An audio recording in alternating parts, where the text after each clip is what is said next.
What's the most jaw-dropping secret your parents kept from you? I recently discovered something about my dad that flipped my whole world upside down. Today is the 2-year anniversary of my dad's death. I am staying with my grandparents on my dad's side right now because after my dad's death, my mom started seeing a guy who, in my opinion, clearly prefers my brother. Essentially, mom's new boyfriend, and I can't live in the same house. I love my mom, but I'm old enough now for her to respect my decision to live with my grandparents for the summer. Today was an emotional day, of course.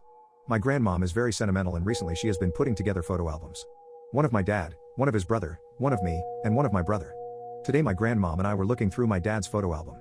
The bulk of the album consists of photos of him as a kid when he lived with my grandparents, but there are a few more recent photos. One of these recent photos caught my attention. See, I have juvenile myoclonic epilepsy, which gives me these occasional jerks or spasms in my arms and legs.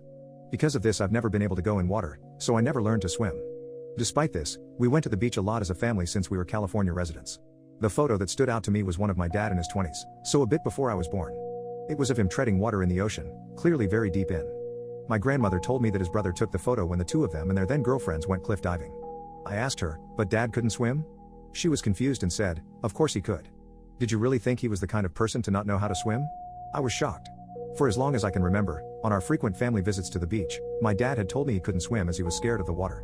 Each time we'd go, he'd ask if I could keep him company on the beach. This had been great for me, of course, as I didn't want to be alone while my mom and brother went swimming. So in the meantime, we would find other games and things to do while they were in the ocean. To be honest, it had always seemed silly to me that he was scared of water.